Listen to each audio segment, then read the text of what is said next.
Fala galera, 100% é 1000 por hora.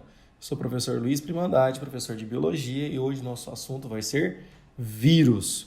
Nós dividimos essa aula em 3 mini aulas para ficar mais fácil o seu aprendizado. Nós somos a Superintendência do Ensino Médio, Secretaria de Educação do Estado de Goiás. Para falar de vírus, nós vamos seguir o currículo referência, onde o eixo temático é a diversidade da vida.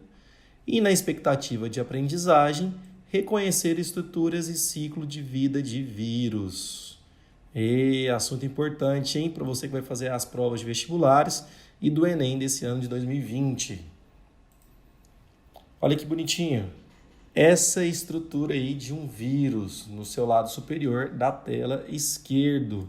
No caso do capsídeo, ele vai ser uma estrutura formada de proteínas. Dentro do capsídeo, nós temos o material genético, nessa parte aqui, que pode ser o DNA, e se ele for um retrovírus, anota aí, nome importante, vai ser o RNA. Né? Aqui nós temos as fibras proteicas, a bainha, e entre outras estruturas. Nem todos os vírus são assim, nós vamos ver no decorrer das aulas. Os vírus são o que, professor? Ótima pergunta. São parasitas intracelulares obrigatórios. Foca aqui comigo. Intra, dentro, celulares da célula. Obrigatório. Ele só vai reproduzir, ele só vai ativar seu metabolismo dentro de uma célula. Ou seja, os vírus não possuem metabolismo próprio. Fácil, né? O que significa a palavra vírus, professor?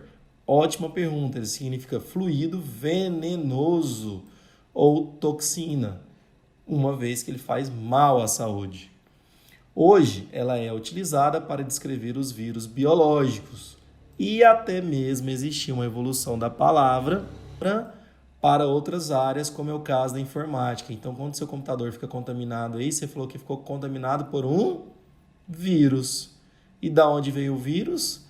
Da fisiologia humana, é o caso aqui da imagem, ó.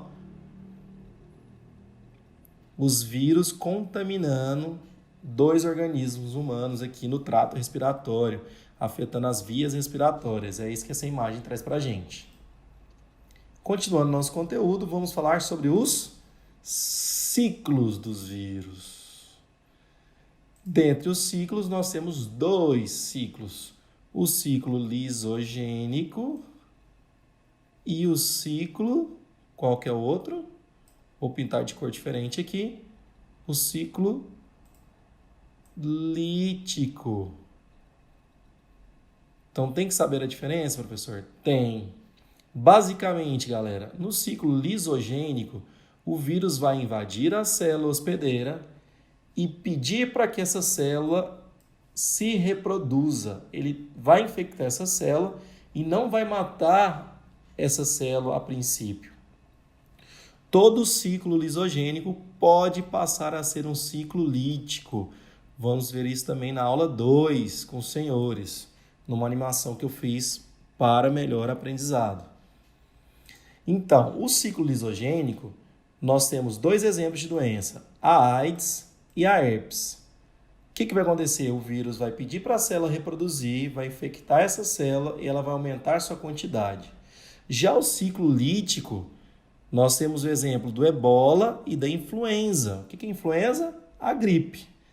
No ciclo lítico, o vírus vai reproduzir ele mesmo dentro da célula e romper essa célula, levando ela à morte. Então, não se engane. Professor, então quer dizer que o ciclo lisogênico é menos mal? Não, porque todo ciclo lisogênico pode se transformar num ciclo lítico. E aí vai complicar a situação. Vamos falar mais para frente dos 2 ciclos. Como seria, então, a aplicação no Enem desse conteúdo? Ótima pergunta. Vamos para o Enem? Vem comigo aqui, ó.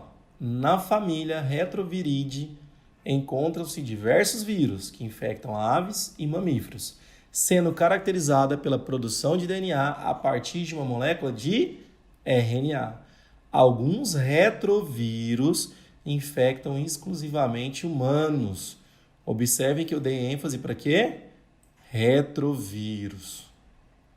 Você aprendeu comigo hoje que os retrovírus são formados de RNA, não necessitando de outros hospedeiros, reservatórios ou vetores biológicos. As infecções ocasionadas por esses vírus vêm causando mortes e grandes prejuízos ao desenvolvimento social e econômico. Nesse contexto, pesquisadores têm produzido medicamentos que contribuem para o tratamento dessas doenças. Que avanços tecnológicos têm contribuído para o tratamento dessas infecções virais? Vamos ver aqui a letra A, se é ela. Melhoria dos métodos de controle dos vetores desses vírus. Para tratamento, eu vou melhorar o método de controle dos vírus? Não. Fabricação de soros mutagênicos para combate desses vírus? O soro vai ser usado para quê? Veneno de serpentes ou aranhas ou escorpiões. Então não é soro. Vai ser o quê? O desenvolvimento de quê? O que você acha? Investimento da indústria em equipamentos de proteção individual. Vai ser tratamento? Não, isso é profilaxia, é a prevenção. Produção de vacinas que evita a infecção das células hospedeiras. Muitos dos meus alunos marcaram essa alternativa. Olha que questão dúbia, hein? Olha que pegadinha que o Enem trouxe para a gente. Então, não é a alternativa D.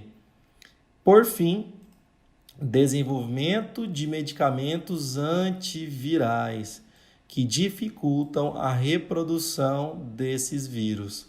E a reprodução que é feita em quais ciclos? Lisogênico e lítico. Então, se eu tenho um medicamento antiviral, eu faço tratamento. Se eu estou tomando uma vacina, como mostrou aqui para a gente, eu estou fazendo uma prevenção. E o que falou lá no exercício para a gente? Tratamento, é após a infecção. Então, não poderia ser a alternativa D, igual muita gente marcou.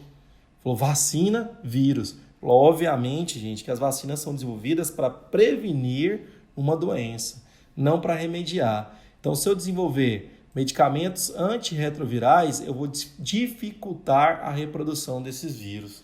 Questão show, não é mesmo?